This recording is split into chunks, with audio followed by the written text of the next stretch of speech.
She brought Fred or Frank the turtle. Oh, that was Frank, yeah. Frank the turtle, and copperhead, which was awesome, and another snake. I don't remember the kind. That was. I brought my husband tonight. Does that count? Your husband. He's tonight's critter. And it was wonderful. Eco spouse. We were here for jumping spiders. Gibb had to cancel. He had a scheduling conflict. We'll look at having him back sometime next year. But so we appreciate Linda coming on such short notice. Linda is an outreach coordinator for the Georgia Department of Natural Resources, Wildlife Resource Division, promoting wildlife conservation for almost 30 years. She teaches diverse audiences about our state's amazing wildlife, as well as the trees and plants that make up their habitats. She primarily fosters awareness and appreciation for non-game wildlife, the 95% of creatures in Georgia that are not fished for, hunted, or trapped.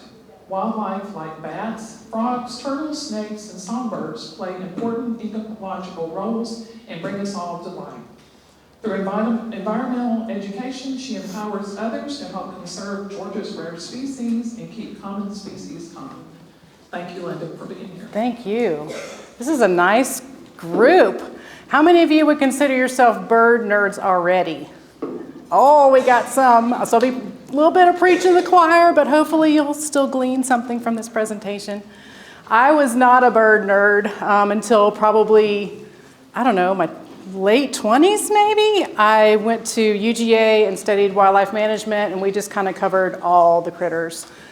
But birds in particular just weren't really on my radar until they were, and then I couldn't stop looking at them. And some of you may be that way too, but there was a coworker at Charlie Elliott Wildlife Center, where it's in Mansfield, where I worked as a naturalist for about 13 years, and he was a bona fide bird nerd, and now he's an ornithologist on the coast with DNR. And so once I saw everything through his eyes and got a digital camera, that was when they first started coming out, I was hooked from there. Any of you do bird photography or nature photography? Okay, we got one back there.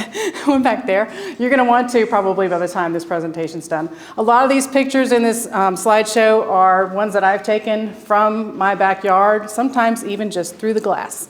So you don't have to go far to go birding.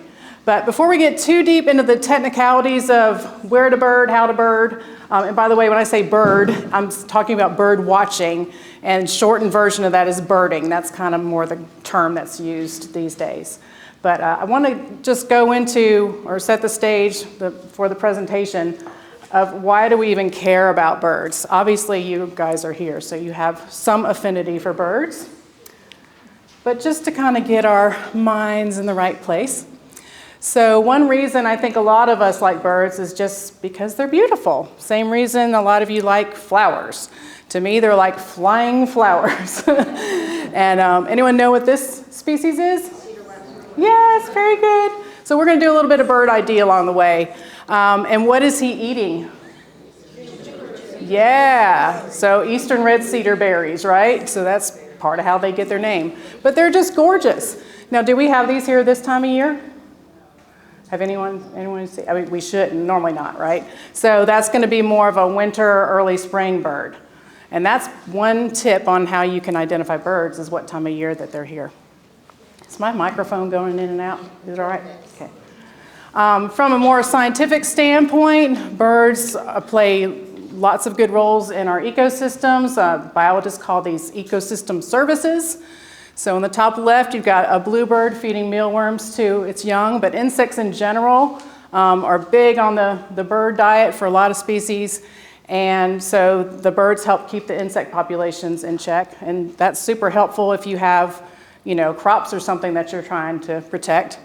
And then in the top right, we've got a hummingbird that's looks like a salvia there, and you see all the pollen on its beak. So he doesn't know he's a pollinator, but that's essentially what they're doing. They're taking pollen from one plant to another, and that plant is able to continue its species because of that. Bottom left here, we have a barn owl with a rodent. We know that barn owls and other owls in general, they definitely keep our rodent populations and other small mammal populations in check. Does anyone know what this bottom right bird is? Scarlet tanager, yeah. So those are here this time of year, and he's got a mulberry in his beak. So birds play a big role in plant propagation, just in the wild. You know, they're taking berries and seeds and, you know, either dropping them or pooping them or whatever, so that the plants can kind of spread. So lots of good reasons to like birds just for those, you know, those points. Some people, your currency, so to speak, on why you like birds is they're good for the economy. Ecotourism generated $41 billion per year, and that's a lot of money. That's in the US. And then just bird seed alone, 57 million Americans spend $4 billion annually. These statistics are from 2016, so you can imagine since COVID hit, and everybody had to be indoors and went kind of nuts on their backyards and everything, those numbers are probably quite a bit higher. This is one of my favorite bird seeds, and I don't work for Kohl's. It is expensive. It's called Nutberry Suet Blend. But the birds absolutely love that. And then even just the travel that's related to going out to find birds on our birding trails. Think about all the money that goes, you know, into gas and the food when you stop and just the binoculars and all of that. So birding is good for the economy. And then also, you know, if you look at this picture and you can pick, you know, put yourself in there and it's quiet and the birds are singing and, you know, you've got this beautiful sunlight coming in. For me anyway, it instantly makes me feel a little bit calmer, a little less anxious. And I think a lot of us have probably experienced that. You may not even realize you're stressed out until you step outside and get some fresh air, maybe walk away from the computer, and you're like, oh, okay, that feels pretty good. So just being out in nature is good for our mental health. A lot of people feel more spiritually connected to something bigger than ourselves when they're in this kind of setting. So lots of good reasons to love birds and just nature in general. And lastly, we want a lot of this, the things that we enjoy to be around for future generations. So how many of you have little people in your lives? Lots of you, okay. And so, you know, we want to pass on a lot of our knowledge to them. We're not all going to be around here forever, but what can we share with them that will continue long after we're gone? And so birds and birding and just being outdoors, that's definitely one thing that we can pass on. And as I mentioned before, you don't have to go far. You don't have to go on some hike in some distant place that maybe you've seen on, you know, Instagram or YouTube. All these far, far away places that people go. All you have to do is look out your window, really. This is great news, especially for people who love nature but maybe are, you know, have trouble getting around. They're mobility impaired. And so this guy, hopefully he's looking past the bird feeder that's right in the window there. I mean, he doesn't even really need the binoculars if he's got a feeder right there. But that is pretty handy. And if you have bird feeders on your windows, yeah. And there's actually been studies through Cornell Lab of Ornithology is related to window strikes. And it's kind of weird. You wouldn't think putting a feeder on your window would help with that. But feeders that are within 3 feet of your window or 30 feet away are less likely to result in a window strike. Anything in between, you get more bird smackage. We'll talk a little more about that too. There are some ways that you can prevent birds hitting windows, like those little dot strips. They're like, you know, decals, or the window decals. They're like clings, and anything to break up that reflection there. But, you know, yeah, you don't have to go far at all to go birding. All right, so, and you can find birds anywhere, you know, whether it's in your backyard, whether you're going to big lots, and there's birds hopping around the parking lot. I saw my best flock of cedar waxwings in a Big Lots parking lot. So you just got to be alert. And like I say, once you hone in on them, it's like you can't not do it anymore. So you can be in a more remote area, like where these wild turkeys are. I actually saw some wild turkeys up in Ellijay this past weekend with poults. So that's what the young are called, is poults. And then wintertime, we got a goldfinch on a frozen branch, house sparrows. Those are Ingles parking lot birds. That's what I call them. Any kind of grocery store. Are those native? No, they're from Europe, I guess, or England. And but they are still cute. If you only live in the city and you don't have a lot of variety of birds, at least you got those. This cardinal picture was taken at Zoo Atlanta. I don't know what parking lot I was in. Maybe I was getting my nails done or something when I got that mockingbird picture. And then Canada geese. It's not Canadian. They're not residents of Canada. But, you know, they can be controversial. Some people love them. Some people hate them. I know my first job with DNR, I answered a state wildlife information phone line. This was before the internet existed and email was out there, but we were kind of like, what's the point of that? Why don't you just pick up the phone and call somebody or walk down the hallway? But one of the calls I got was a man very upset about the goose poop in his yard and his sod, and that it was spreading the seeds and the weeds, and what was I going to do about it? You know, and I was fresh out of college and in my early 20s and going, what is going on with the world? Yeah, that could be a whole other presentation of all the crazy phone calls I got and still continue to get. So bird ID is really like solving a puzzle. It's kind of a mystery, and that's part of the fun of it, is, you know, putting all these little pieces together to hopefully get an identification of a bird. And the more different types of birds you know, the more fun birding can be. And especially if you find something that's not normally supposed to be here. That does happen sometimes. The birds don't always follow those range maps in the field guides. And you guys know what a field guide is? So there's lots of basic, these books here. It's got the map, you know, the details of each bird and where it lives and the maps. This is a really old one from college, I think. It's got the maps in the back of it. The main one people use now is a Sibley bird guide. Those are good to study before you even go out. Just kind of look at it, just get a feel for the different groups of birds, different types, and what might be in your area if you study the range maps at that particular time that you go out. You're not always going to find every piece of the puzzle. Some birds, if you find just enough, you don't need every piece. You can go, okay, that's a cardinal or whatever. And then others, you know, you're just going to have to manage your expectations. You might see something fly by in really poor light, and you only got it, you know, a split second, and you weren't able to get a picture of it. It's almost like you had a bug in your eye. You just didn't see it good. So that one you're going to probably just let go.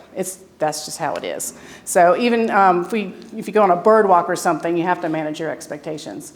For a lot of people, the best way to start birding is just in one spot, not moving, at a bird feeder. That to me is a good grounding spot to start in. So if you don't have a bird feeder already or a place where you can watch one and you really want to start learning your birds, that's probably a good way to do it. It doesn't have to cost a lot of money. All right, so this is overwhelming, isn't it? A lot of different birds, and this is kind of the rainbow of birds, and there's plenty more I didn't put on here. But why would you not want to just use color to identify a bird? Anyone? They change, that's true. Some birds molt, right? And they have different colors at different seasons, that's true. Sometimes, yeah, the male and female are different. But is there more than one red bird up there? So if someone just said, I got a red bird at my feeder, are they talking about a cardinal? Are they talking about a summer tanager or scarlet tanager? Or maybe even a house finch, depending on what you call red. So color is a great start, but it's not the end all be all. For this reason, there's just so many different birds, so many different bluebirds even. There's indigo buntings, there's blue grosbeaks, there's blue jays, there's, this is the eastern bluebird. And so you've got to go by a little more than that. So we're going to look at just basically some of the different pieces of the puzzle that you can kind of hone in on to identify a bird. All right. So another thing you can look for, especially if the lighting's not great, is the shape and size and location. Like, is it above the ground? Is it hopping around the ground? Is it sideways on a tree? I don't know if this has a, oh, okay, that wasn't good. I thought it might have had a pointer. But yeah, this little bird on the side of a tree. If you see a bird that size on the side of the tree, what do you think it might be? A woodpecker, right? See, you guys got this. They have, their tail feathers are kind of stiff, so it almost acts like a third leg to keep them balanced on the side of a tree there. Whereas, okay, I don't know if this is probably gonna be harder for you guys in the back to see, but this bird on the wire that's kind of in the middle that has a pointed tail. What's that? Oh, the center one? Hey, there we go. Yeah, that one. Mourning dove. How'd you know that? Shape of it. Shape of it, right? So you commonly see them on wires or shepherd's hooks or whatever. And then that pointed tail is kind of a giveaway. We've actually got another dove that I'm starting to see. It's non-native, and I'm hearing it too. It's called a white-winged dove, and they have more of a squarish tail. So, you know, this is just one piece of that puzzle there. And some birds are only going to be on the ground. I think these down here are probably look like shaped like bobwhite quail, maybe. That might be a robin. This one's an eastern meadowlark. They're a common field-type bird that you'll see on posts like that. So that's definitely something else to make note of. This can be overwhelming, field marks. If you look in any field guide, you're going to undoubtedly see a picture like this, and don't let it freak you out. You can certainly study all of that if you want. All the different parts of the bird, all their fancy little names. Like there's if one, like a wren has a eye stripe, or eyebrow stripe, I think it's called, and they say it's a supercilium. So this is a white crowned sparrow there. That's the wren's supercilium's much thinner than that. You can learn all that if you want, but just, you know, if that's too overwhelming, just look for any kind of patterns, any kind of, you know, eye rings or wing bars, or, you know, a certain color on the rump, anything like that that stands out to you. So here's an example of a northern mockingbird. These are super common. This is another Big Lots parking lot bird, or really just about anywhere you go. And any of you have them coming to your feeders too? Yeah, mine come to suet a lot, or any kind of fruit and berries, even mealworms sometimes. But you know, when they're just standing there, you can see a little bit of this white patch, but it's a really big flash when they fly. So I don't have to see the whole bird. I don't have to see the color, the beak shape, or any of that. If I see that a grayish bird with a long tail and a white patch, it's a mockingbird. All right, and then robins, they have like a partial or broken up eye ring. So I guess if you really didn't know your birds well and you just saw something with this colored chest and sort of a black back, that could in your mind be an eastern towhee. But you know, you've got that to go by too, and the bright yellow beak. So the towhee's not going to have that eye ring. So those are just some quick examples. And then behavior. If you've got a bird that's climbing up and down the side of a tree, what is that typically? A nuthatch, right? So you've got the white-breasted nuthatch here. We also have brown-headed nuthatches, and then ever so often in the winter we'll get an eruption of red-breasted nuthatches. If it's really bad weather up north where they normally would be, they'll get pushed down further south, and that doesn't happen often, but it does sometimes. Now the Carolina wren, is even as common as it is one of the most entertaining birds to watch, I think. And so I put this little push puppet here because that's what they remind me of. You have a little push your thumb on the underside of it, and it goes and that's exactly what they do. They just bob up and down like that. There is the bird here, it's a type of flycatcher, and it almost constantly flicks its tail when it's perched. Anyone know what that might be? Anyone know? It's an eastern phoebe, and it says its name, Phoebe, Phoebe. And so if you see a grayish bird, it's kind of nondescript otherwise, but it's constantly flicking its tail, that's probably what you got there. All right, so habitat type is another indication of what kind of birds you might have. So some are very common in cities, like pigeons. There's not going to be a ton of diversity in the city unless you've got, you know, big green space and a lot of effort towards habitat for birds. And surprisingly, you could actually find more bird species in this open area than you could these woods. There's a few species of birds that like kind of deep woods, but oftentimes you're going to find them more on the edge of the woods where the woods meets the, you know, a field or a grassy area.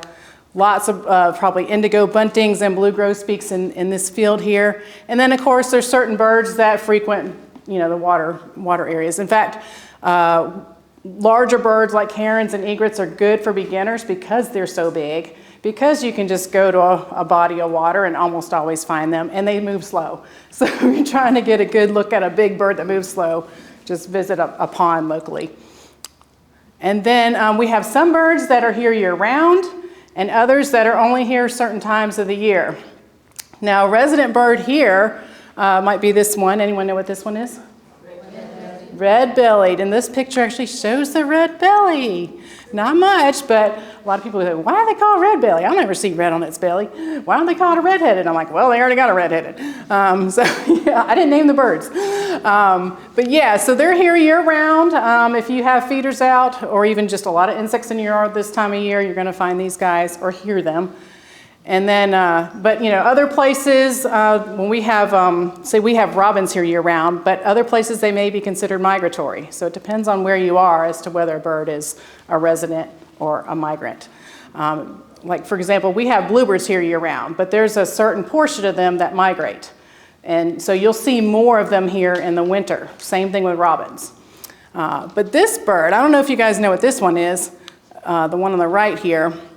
It's not one you're probably going to see flying over. It does pass over, but it is the longest distance migrant on record in the bird world. It is the Arctic tern, and it travels 55,000 miles one way. That's just like mind-boggling. So it basically goes from the North Pole to the South Pole and back. And in its lifetime, I think they said they live about 30 years. It's gone to the moon and back 3 times.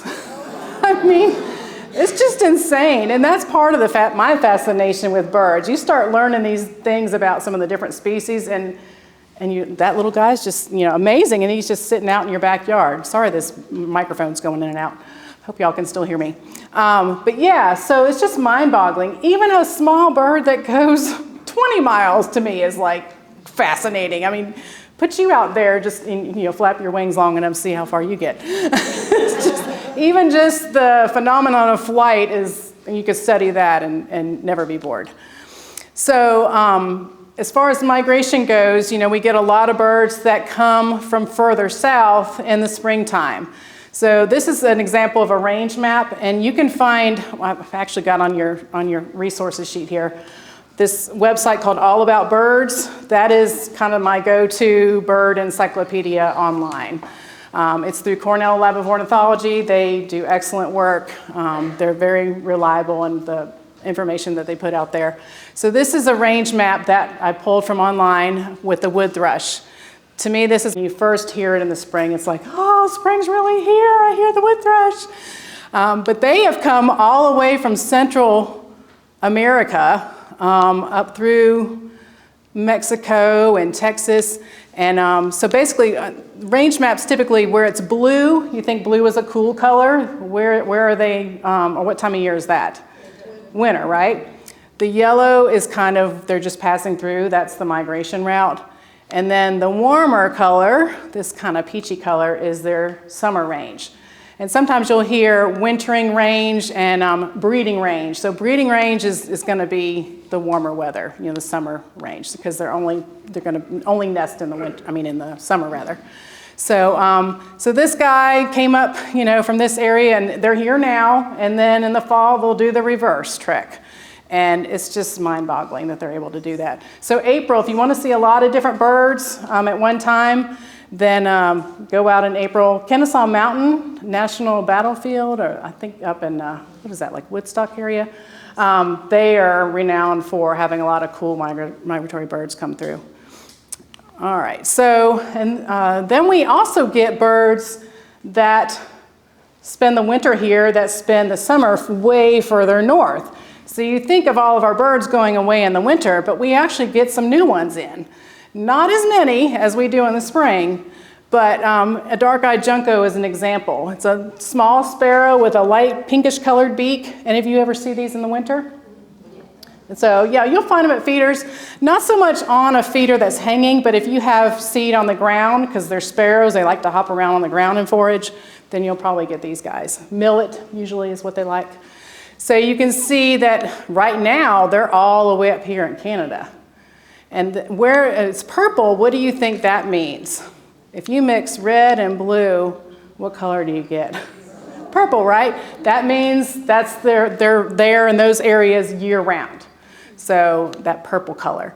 We have a little bit of dark-eyed junco permanent range way high up in the mountains here, just barely inside Georgia. But for the most part, it's blue here, and you're only going to see them in the winter. And so most of that migration is going to happen. They'll start leaving like Canada in late September, early October, and work their way down to us. So, and there's some other winter birds too that we get that we don't have right now, like a yellow-bellied sapsucker. I'm sure there's some others, but that's what comes to mind at the moment. All right, so all that sounds lovely, and you can get a general idea of what these birds are going to do according to your field guides, but the birds don't read the books. They do have minds of their own, and this is where birding gets super exciting, even if it's just from your living room. So this guy appeared on December 23rd of 2022 when it was 7 degrees out. I don't know if you guys recall. It was really unusually cold here for a couple weeks. And I have a heated bird bath.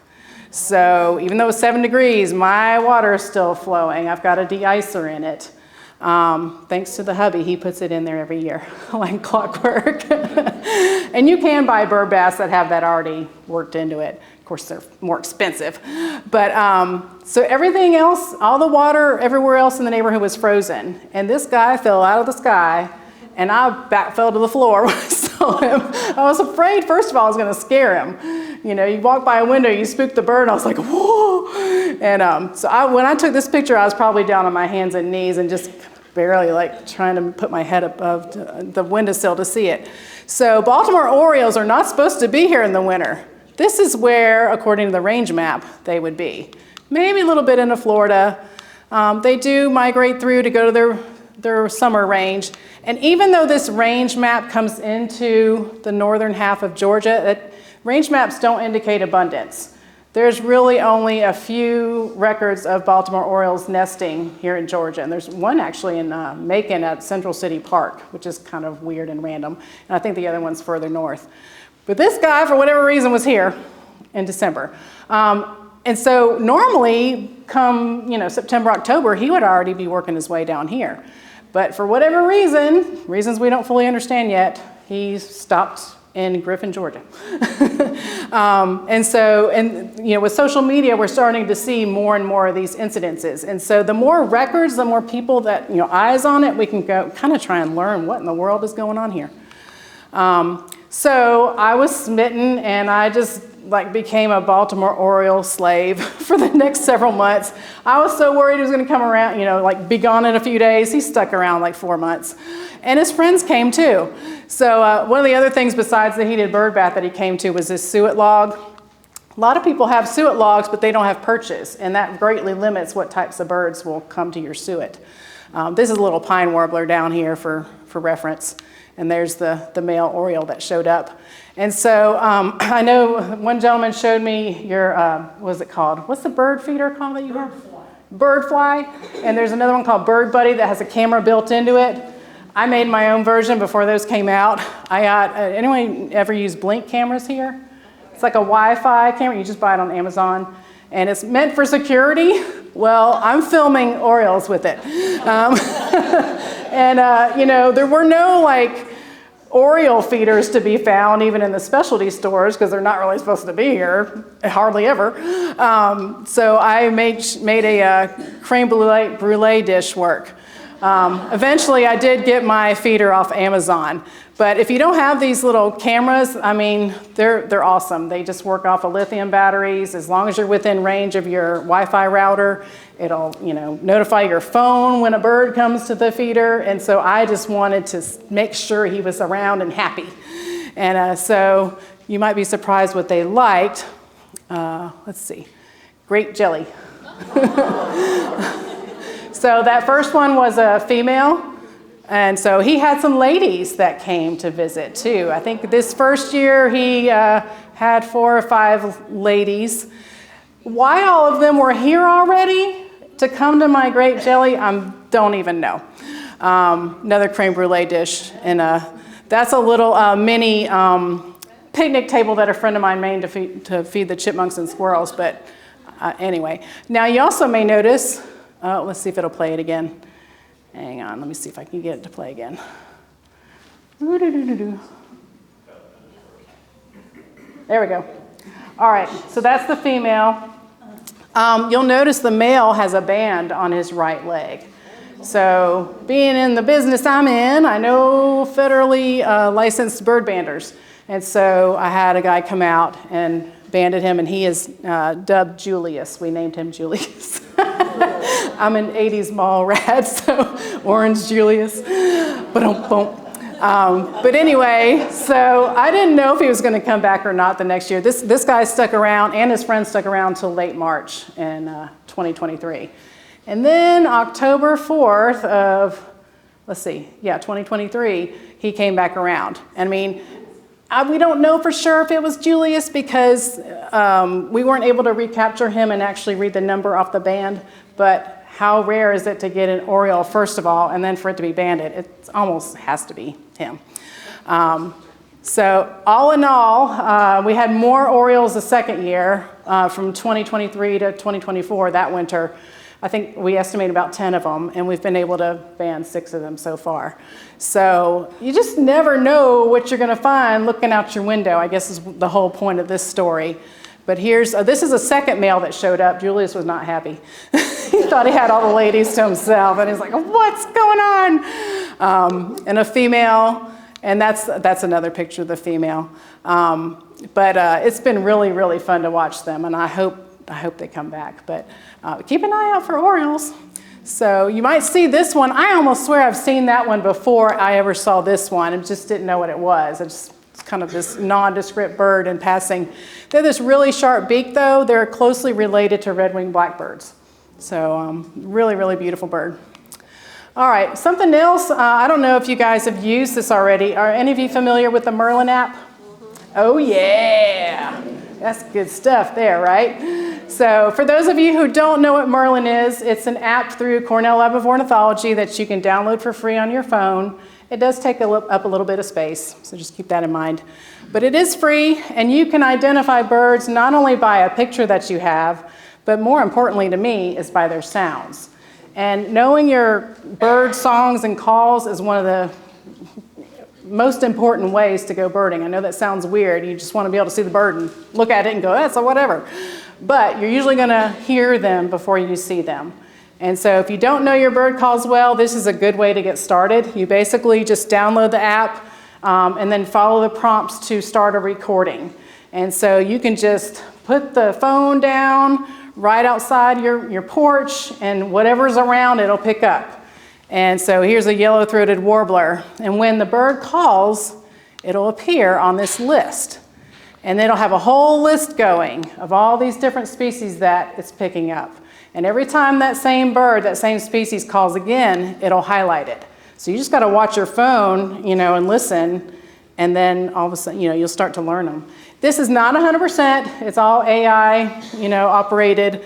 I know, trying to think, there was a mockingbird that I think it called a wren or something, because some of the really, chitter-chattery sounds that they make can be easily misidentified. Also, you've got birds like blue jays that imitate other birds or mockingbirds, and so that could be a little confusing too, but this is a super, super app to use.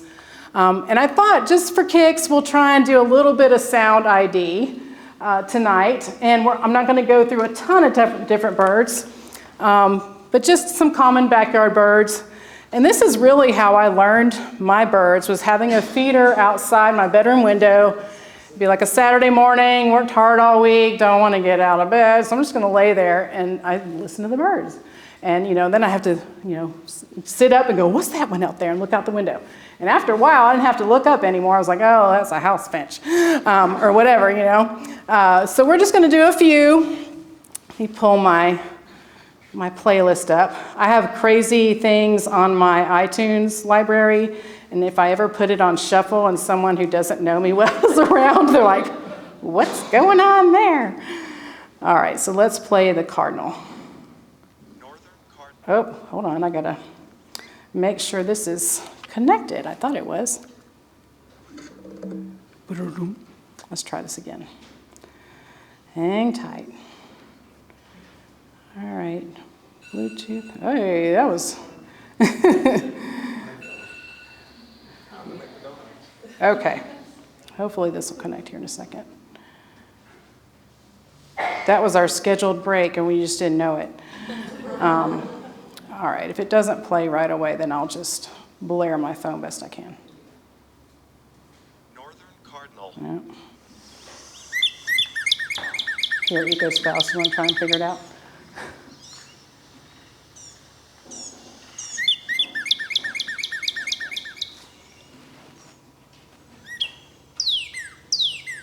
Can y'all hear that at all? Okay.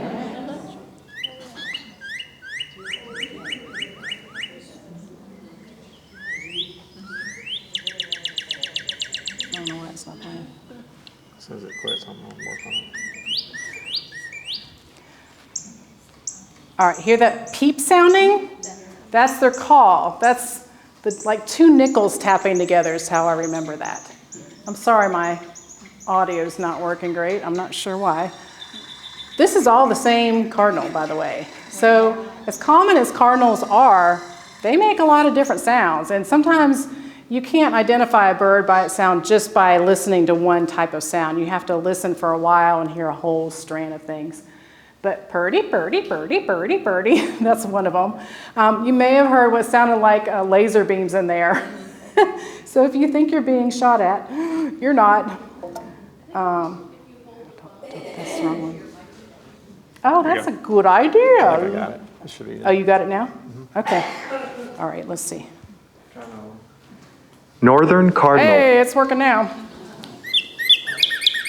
That's the purdy, purdy, purdy, purdy, purdy. Thank you, dear.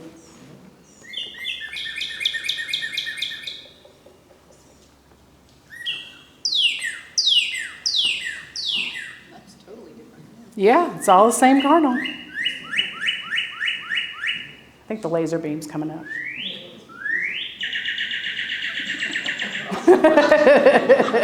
All right, y'all get the idea. So that, as common as that bird is, it's not the easiest one to identify by sound. But you just, if you learn a few little portions of that, maybe just whichever ones stick out most to you, then you're good to go. And definitely their little peep sounding. It's that metallic peep. Think of like two nickels tapping together. All right, Carolina chickadee. It says its name. Chickadee-dee-dee-dee. And that's its call. It does have a song that says Phoebe, Phoebe. So it's a little bit different. Let's hear what they sound like. Carolina chickadee. That's the song. Phoebe.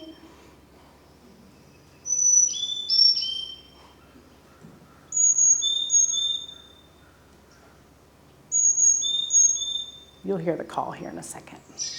There you go. So even if you don't know what that song is, listen long enough, you're going to hear chickadee-dee-dee-dee, chickadee-dee-dee. They're adorable. Okay, next one is Carolina wren. They have a very fast three-noted call. They make some crazy sounds too. Some people say, when I first learned, they said it's tea kettle, tea kettle, tea kettle, tea. And I'm like, it doesn't sound like that to me. So I think it sounds more like chirpity, chirpity, chirpity, chirpity. But these are very vocal. Carolina I'm sure you'll wren. recognize this. Mm-hmm. All the same species.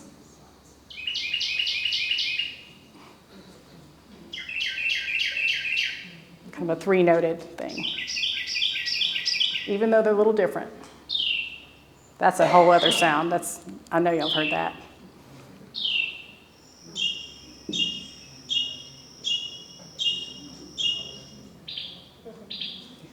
Crazy. Okay. And so if you had Merlin out and you didn't know what all that ruckus was, you could just press the, recording button and it would tell you. And so we have, if you're trying to put all the puzzle pieces together, you've got a bird singing, you got the song, he's probably bouncing up and down on the fence post. He's got that white eyebrow, and even the coloring can tell you that that's a Carolina wren. All right, so let's go to the next one. We just got a few more. Tufted titmouse. I did not know what this bird was. I was when I was first in college and kind of starting to notice birds more, I put up feeders and I put up a bluebird box in my backyard, my parents' backyard. And lo and behold, this thing went in the box. I was like, well, that's not a bluebird. And that's how I learned of tufted titmouses.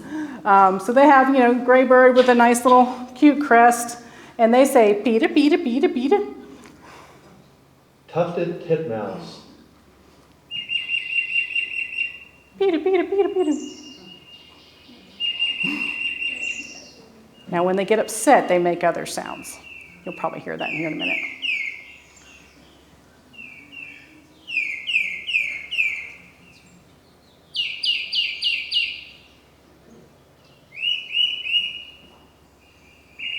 Wait for their fussy sound, because I know y'all heard that before.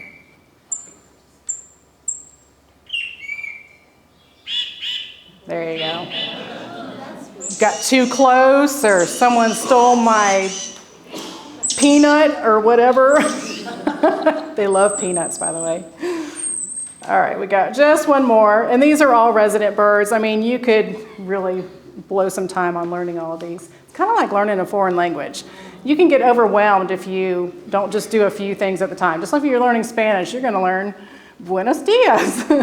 All the buenos tardes, you're going to learn certain phrases, and then you move on to the next bit. All right, mourning doves, of course, a lot of these people I've met, they think these are owls calling in the middle of the day, because it does sound a little what people think of owls, but it's a very mournful cooing sound. Mourning dove.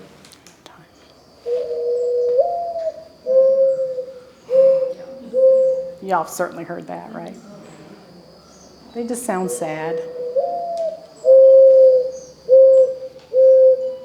I didn't put any owls on here, but none of our owls sound like that. All right, so you could really have fun with that. Now, getting into binoculars, how many of you already have binoculars? Okay, a lot of you.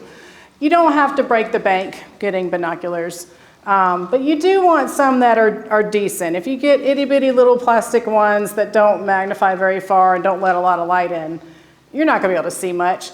And that's kind of what I started out with years ago. And that's part of why I couldn't get excited about birding. I just wasn't seeing everything all that great. And then I tried, not super expensive binoculars, but a little bit step up. These are Eagle Optics, which that company doesn't exist anymore, but there's one called Vortex now. And these are about $200. You might be able to get them on sale or something, but they're very good starter binoculars, and actually I've been using them for years. So there's different types of binoculars. You've got the older style, body style. This is called the Poro Prism. And you've got the newer, the Roof Prism. And these are, as you can see, much bulkier than these are. To me, these are way more ergonomically pleasing.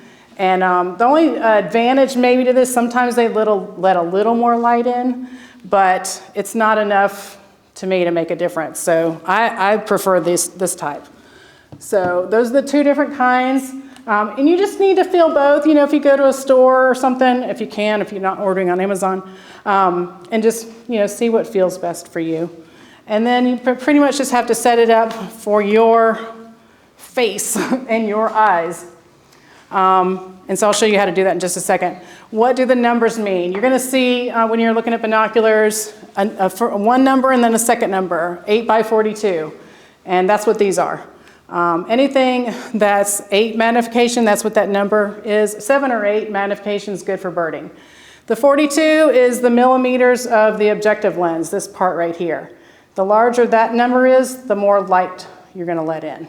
And so if you had, say, an 8 by 35 or something, which would probably be a smaller binocular, it's going to still have 8 times the magnification, but it's not going to let as much light in. You're not going to see the bird very well.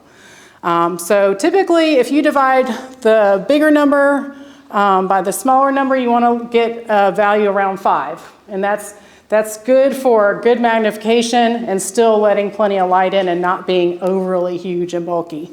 Now, if you're on a ship or something, you want to see really far out. You can get, 10 magnification, those ones that are really huge and the huge lens, but that's probably overkill for birding. So that's just something to keep in mind. And then, let's see, I'll show you the next step on how to get it set up. So you're going to notice on your binoculars these eye cups go in and out, or this older pair I have here, they don't have as fancy eye cups, they just have these little rubber pieces that you can kind of fold back if you need to. So if you have glasses on, then you want those down, because your eye has to be a certain distance from the mechanics in here to work properly. So if you wear glasses, you would keep the eye cup down. Otherwise, you would pop it out like that, and that gives you the proper distance of your eye. So if you have glasses on, you already have a little bit of that distance. And then you're going to bend the hinge to match your eyes, where you go from like one image in each eye a separate image in each eye becomes one image. So everybody has different eye width.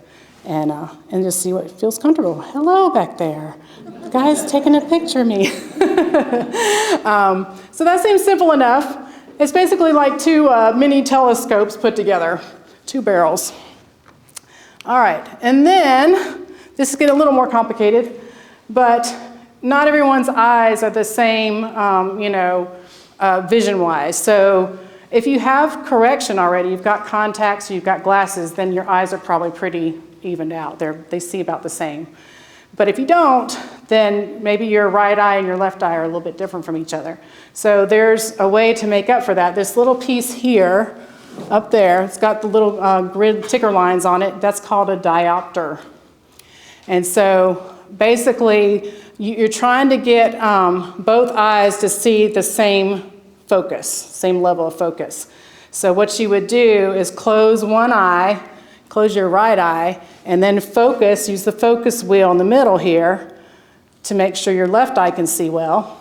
And then you close your left eye, and if your right eye is out of focus, then that's where you kind of fine-tune the focus with this diopter. Does that make sense? Okay. So once you got that, you're good to go. But if you're grabbing someone else's binoculars, they may have a little bit different setting. If you're like, why does this look so funny in here? I can't see. That could be why. All right. So you've got all this knowledge, but maybe no time to go out and see the birds. You got your binoculars in your living room. How can we bring them closer to us so we don't have to travel as far? And to me, this is where I do most of my birding. I love to go birding other places and see new things, especially ones we don't, species we don't have here. But these are like the birds in my backyard. Like those orioles, those are my birds. I mean, they're not. They belong to everybody. But it's just that sense of that connection is stronger when it's something that you have in your own property, and especially if it's coming to something that you put out there, a nest box or a bird bath or something. So if you don't have habitats and you want more birds, then that's something to consider. You basically need food, water, shelter, and nesting spaces. And these are just a few little pictures of how you can go about doing that. And I'm going to go into those just real quickly because I know we're kind of short on time. All right, so food. Feeders are great. I have bird feeders. You can put a variety of bird seeds out and get a variety of different birds, different heights and all that. We mentioned the 3 feet and 30 feet rule to reduce window collisions. But really, the bulk of your food ideally comes from your landscaping. So native plants in particular. And a lot of things that you put out for pollinators are good for songbirds too. But purple coneflower here, you just let it go to seed. I know it's not going to be as pretty, but it does offer some winter interest, and the goldfinches absolutely love it. Lots of cool plants for hummingbirds. Anyone know what that plant is? It's a coral honeysuckle. And we have 3 trellises covered in it, and the hummingbirds are quite happy. And it's super hardy and easy to grow. And most of what I'm talking about here is going to be native plants. These are the plants that the wildlife have evolved with for millions of years and what they're used to eating. And so they have the most benefit to critters. It doesn't mean non-natives are bad, so to speak. But if you're trying to attract birds, then natives kind of the way to go. So here is a video. I'll see if I can play. Oh no, there we go. Let's see. Oh my goodness. I might have to, yeah, maybe, I don't know. I think last time this happened, I had to go out of my screen and then play it from here. Let's see, oops. So basically, the next slide says, remove invasive exotics and see what's left. Oh, are you serious? Dun, dun, dun, dun. All right, I don't know what's going on. Yes, sir. Let's see. So invasive exotics, what do we mean by that? What do we mean by invasive exotics in the plant world? They're not from this area, and then Right. they overgrow. Okay, so they're not from this area and they kind of take over, Yeah, right? they do. Think of like kudzu. Yeah. It's kind of like an amoeba, the amoeba of the plant world. Let's see what happens if I start this. Are we? Hey, we're up and running. I don't know if the video is going to work or not.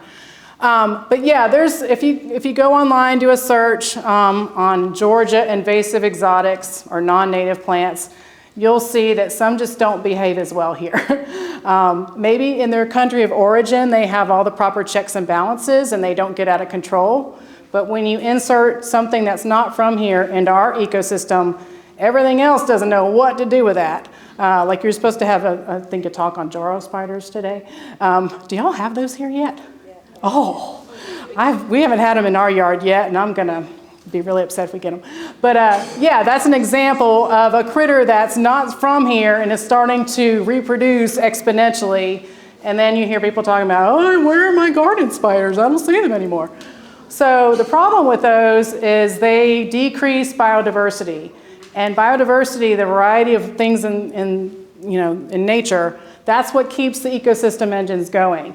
Think of it like a really complicated old-timey clock. Has all the little wheels and cogs and pins and everything, and all of those have to work just so you pull one out, everything stops. So that's the problem with invasive exotics. It's not that they're evil or anything, it's that they disrupt native ecosystems. So, but there are plenty of non-native plants that don't do that too. I want to be clear about that. This particular picture, I know it's hard to see, but there's a hummingbird there, and I was really trying to get the video to work so you could see it going from flower to flower. See if it'll play? Oh. Hey, you demand. All right, so my husband and I moved to Griffin about 4 years ago, right before COVID hit. And it's a 1960s house, and all the things they planted in the 60s are the things we're trying to get rid of now. English ivy, bamboo, nandina, Eleagnus, or some people call it ugly Agnes, or autumn olive. Lots of stuff. So, and I had a whole slope of periwinkle, and it was one of the few areas of the yard that got good sunlight, because we have a lot of really old, beautiful, mature oaks and hickories. That's great, but if you're trying to attract pollinators, you've got to have some sunlight. So I went out there and hand-pulled all of that periwinkle, and I had all these plans. I was going to put certain things in, native plants, and I just didn't get around to it. But it was kind of a good thing, because there was all this Carolina wild petunia in the seed bank. And so sometimes all you have to do is give the native plants a chance to do their thing, get rid of the stuff that's smothering them, and then let them take over. And I've not had any trouble with wild petunia in this patch at all. And you saw the hummingbird that came to it. I wonder if it'll play again. So I actually, in doing all this hand pulling of weeds, I'm finding different native plants that are just not growing in the best of places. So I've been potting them for a couple of years now. And it turns out I have like a little boutique native plant nursery on the side of our house now. So I brought some of those as door prizes tonight. Woohoo! So we have Carolina wild petunia is one of them.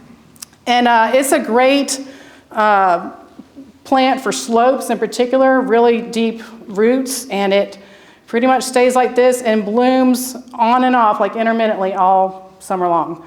And these are little itty bitty buds. A lot of times they'll close at night and then open in the morning and then close again when it gets really hot out, as you know it has been. So that's one of them. I think I have two of them. This one, a deer kindly pruned it for me. It's it does get nibbled on by the deer, but they don't decimate it and it comes right back. It's just it's kind of happy after it's been pruned. I also have a trumpet creeper here, which is good for hummingbirds, but you have to be careful about that because it can take over. Like put it somewhere you don't mind it taking over. And you have a bonus Carolina wild petunia in there with it. Some other plants that I brought that are good for backyard habitats.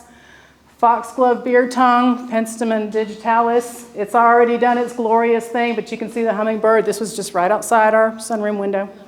But this is what it looks like. It's actually kind of semi-evergreen. You'll see a little bit of this greenery into the winter even. It'll die back quite a bit, but you know, it's kind of, you'll know it's still alive anyway. So it gets these tall spikes. I've already cut the flowers off. I was deadheading them, but that's what that looks like.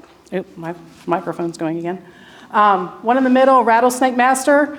This isn't so much for the seeds, although you could see birds going to the seeds, but this attracts a lot of insects, and then the birds that eat the insects come to it. And it's kind of funky looking. So it looks like it wouldn't be from here.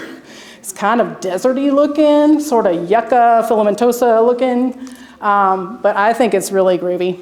And especially if you plant it with some other tall native perennials, it's happy. It does like wetter feet and a lot of sun. So that is something, if you get one of these, just make sure you look up what its requirements are, soil, moisture level, light requirements.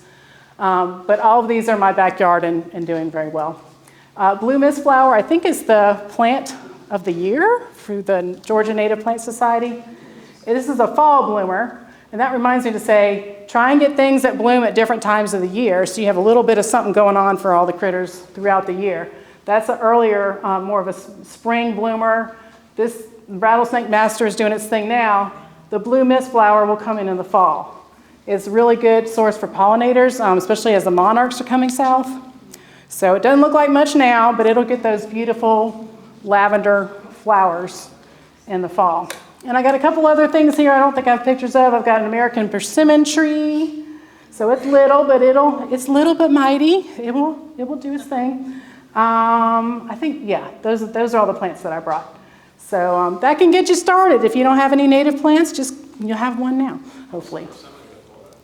Well, they produce fruit, but you do need a second tree. They don't self-pollinate. If you have a persimmon in the woods nearby, which you very well could, then that could work. But at some point, you may want to try and get a second one. This actually came from a free tree giveaway at the local library on Arbor Day. And I just stuck it in a pot, and it's happy. But if it doesn't produce fruit, that's okay too. You've got a place for a bird to land, build a nest. All right, so, I knew that was gonna have that reaction. Okay, so we've got the food, mostly in native plants, maybe a few feeders here and there, but you also wanna provide nesting spaces. For some birds, that's just gonna be an evergreen shrub. Cardinals in particular really like evergreen trees and shrubs.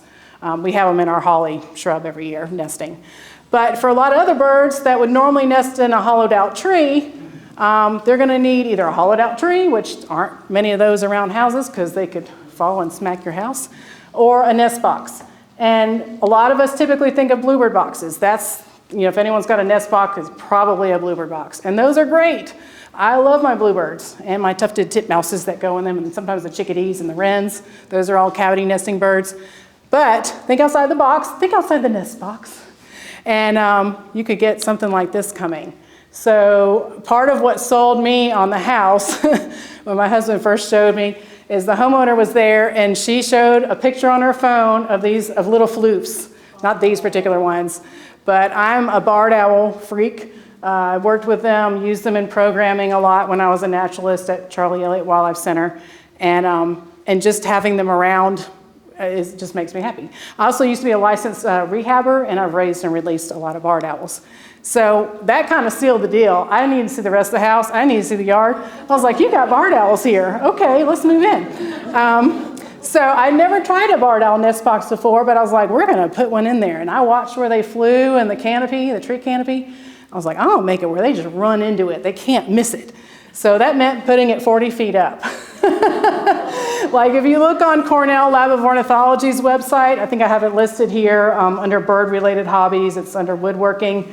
They have every kind of nest box plan you can imagine. They say like 20 feet are up, but no, I had to have it 40 feet, so we had to hire a tree guy. But it worked. And unbeknownst to me at the time, the tree they were nesting in, the cavity tree down the hill, fell down just in the middle of the day, like no rainstorm or anything, just fell down. So they instantly went to this one. And so that was 3 years ago, and we've had, I call them little floops every year. They start nesting like in late February, and then incubate the eggs for about a month. And then as it gets close to fledging time, you'll start to see these little fuzz heads, these little dandelion heads poking out. And so this is really close to fledging. You'll notice one's bigger than the other. He's not happy because his big brother's not letting him all the way out. But they lay their eggs asynchronously. So they might lay one egg, and then a couple days later they lay another egg. So they hatch out at different times, and you're going to have different size young in the nest at the same time. So this was from this past spring. So just, think about your type of habitat and what kind of nest box might be good in your habitat. Also consider, especially if it's a smaller one, putting it on a pole with a predator guard. If you put it on a tree, you're more likely to get rat snakes, and it's the worst thing in the world to see the parents going back and forth, just working so hard to keep those babies fed, and then a snake come along and gobble it. And I have one instance where a snake went around a predator guard, and I still don't understand how it did that. But, over 30 years of doing this, that was the one time it did. So I got a bigger predator guard. All right, so if you've got all this wonderful knowledge, you can actually contribute data to science so that we can see, get a bigger picture of what's going on with these different species. You don't have to be a biologist, you just have to know your birds, okay? And so these are some of these citizen science, or now they call them participatory science programs that you can do. So if you go out looking at birds, or you sit in your window, out your window and look, you can record what birds you see, your checklist basically on eBird. And if you want to know what a particular species is doing in your area, you can look up on that website and learn where all the other sightings were and when they were and what they were doing. Nest Watch is a nest monitoring program. You do have to go through kind of pretty rigorous protocol, actually be quizzed on it to make sure you don't do any damage when you're checking nests and you're not attracting predators somehow by doing that. Feeder Watch is pretty popular. I think there's like a $15 fee every year that covers some of their costs, and they mail you a bird, like backyard bird poster and stuff. But you basically just count the maximum number of birds at your feeder at any given time, like every week or 2 weeks, something like that. You only have to watch for like 15 minutes, or you can watch for 2 days if you want, it's up to you. You just put that on the online data sheet. So you can go online for these, or there's apps for them, but it's pretty cool, even for your own personal records, to see what you had at different times of the year. And that all goes to, bigger efforts to conserve birds. Locally, I did a little search. I don't know anything about this birding club, but I found it online last night when I was putting this PowerPoint together. So if you want to go further, you want to get out with some other people and actually go birding, there's a West Georgia Birding Club out of Carrollton that meets every so often. You can find them on Facebook, and you'll find the nicest people that, in this kind of outfit. We also have an e-newsletter Georgia DNR puts out for non-game wildlife, like songbirds, called Georgia Wild, and you can sign up for it up here if you want to leave your email address. You can do that afterwards. And so that just comes out like once a month, but that'll tell you what our biologists are doing on all kinds of stuff. So the latest issue that just went out today has an article on bald eagles. And also on tegus. Anyone know what a tegu is? Giant invasive lizard in South Georgia. Yeah, so there's all kind of funky stuff in that e-newsletter. And then just be open-minded to what you might see. Not only the orioles, but flamingos. Who knew we had flamingos in Georgia? So these 4 flamingos were on Little St. Simon's. I think they're still there, actually. They're juvenile, so they're not real pink yet. They don't have enough of the shrimp pigments in them yet. But so they're on Little St. Simon's. That's the first ever record in Georgia. And a lot of times people say, oh, I saw a pink bird. What would it probably be in other circumstances? Yeah, roseate spoonbill, right? And they're gorgeous too. They have the funkiest little beak, or big beak, I should say. But yeah, these were actually verified as flamingos, and I was able to go down there and see them. That was my picture. I was taking a group of 21 teenagers to the coast for a week to go birding. Yeah, because I've lost my mind, right? they were all bird nerds. Like, it used to be like kind of derogatory if someone called you a bird nerd, but now the kids are getting into it, which is really awesome. It used to be just like something older folks did, but now we've got the next generation doing it. And I don't know if you can see, that's a little gopher tortoise. So we had a lot of impromptu nature lessons. There's a gopher tortoise scooting along, and I was like, stop the bus. We were on a big charter bus, so we had to get out and investigate. But yeah, just be open-minded to what you might see, and then share what you learn with others. This is a youth birding competition team, so that's another program that DNR offers related to birds. And kids get in teams of 2 to 5, and they go out for 24 hours and find as many species as they can, either by seeing or hearing. So this group is the Pike County Craniacs. They all come up with fun little bird names for themselves. And these are third graders. This is my friend and neighbor, Ashley Wright. She's their teacher. So I shared birds with her. She's now teaching her kids to the point of taking them on this birding competition. And they won Rookie of the Year. So there's like a rookie award. There's then they go by, how many birds you found, first place, second place, third place.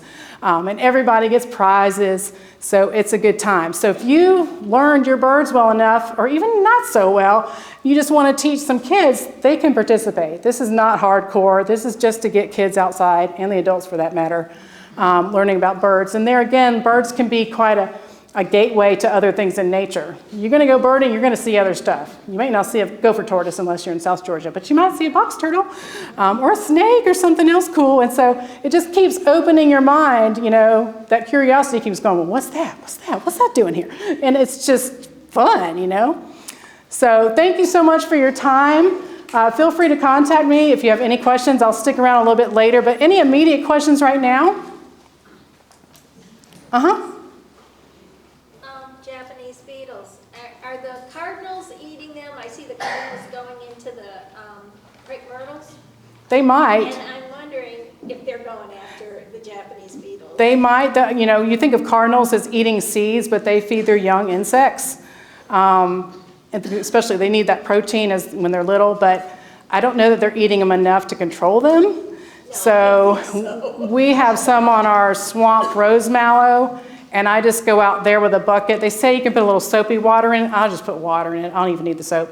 And just pluck them off and let them drown, basically. With a small peanut butter jar. Yeah. And I put just a little drop of Dawn in there. Yeah. Ta-da! I know. Because we've learned that if you put those beetle traps out, it just brings them in all the more. So just pluck them. It might tickle your finger a little bit, but it'll be okay. Just pluck them and stick them in there. But yeah, they might be eating them, but I wouldn't rely on that. Yeah, no, I just wonder. Because Yeah. What are they going after? Yeah, and those are the things that you'll notice when you start paying a little bit better attention to what's going on in your backyard. Like I had a summer tanager on our fence right by the swamp rose mallow I was talking about with the beetles, and it kept going down there and flying back. I was like, what in the world is that thing doing? It was catching bees. So I didn't know that they ate bees until I saw that, and then lo and behold, it was verified on the field guides and the online. So yeah, there's just so much to learn. You will never ever get bored going birding. Any other questions? In the back. How do you keep critters off the bird feeders? Good question. How do you keep critters off the bird feeders? I put mine on a pole with a predator guard, and then the feeders themselves are squirrel proof. So they are weighted, so if anything tries to get on it that's fat, it's just going to shut off access to the seed ports. They've still figured it out? Have you put a baffle on your pole? When I say a baffle, there's like stovepipe baffles that are just more like cylinders, and then there's a kind that are like big cones that wrap around. So, flying squirrels, that's a whole different story, yeah. Yeah, you might just have to be okay with that. But yeah, the only thing you could do is maybe if you have like a cage around a tube feeder, They'll still get in there? Yeah, that's cool that you have flying squirrels though. Those are neat. The other thing, just in general, you can have, if you have a pole with a predator guard, you got to make sure there's no overhanging branches or a chair sitting next to it, because they'll just jump right over and it'll drive you nuts. But I've had pretty good success with that. And even just, I have like a hanging tray feeder, so a lot of the bigger birds can come, and the squirrels don't get up in it with my predator guard.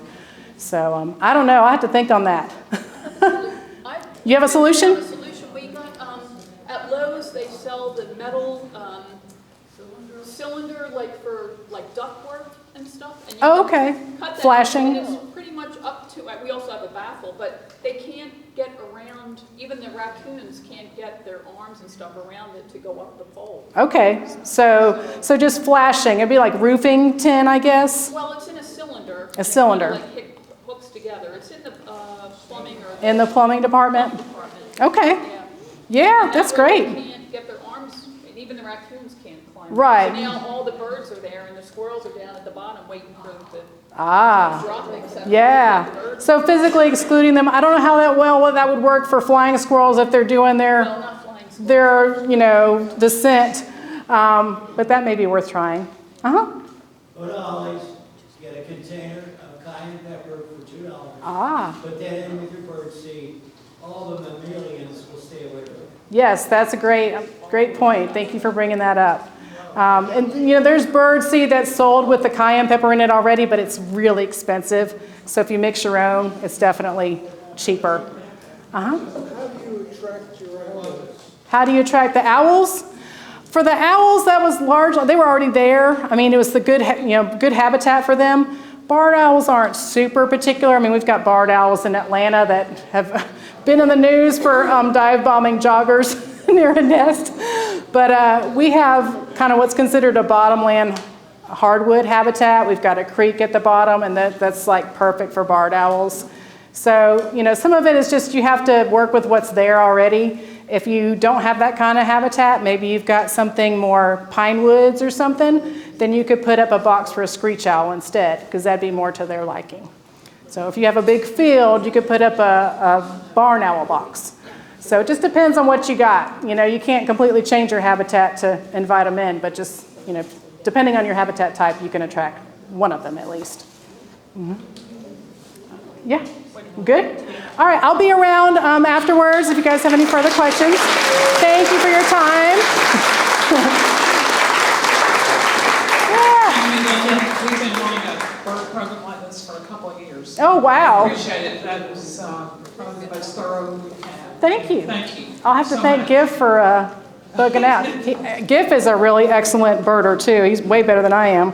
And he's got I think it's a Birding Georgia book. I don't know. He's got lots of books. Yeah. He's been here about 3 times and covered that, and it is wonderful, of course, but you really dug down into what most of us see in our backyard. Yes. I appreciate it. Thank you. All right, we've got a lot of door prizes tonight. We've got seeds from Baker Creek.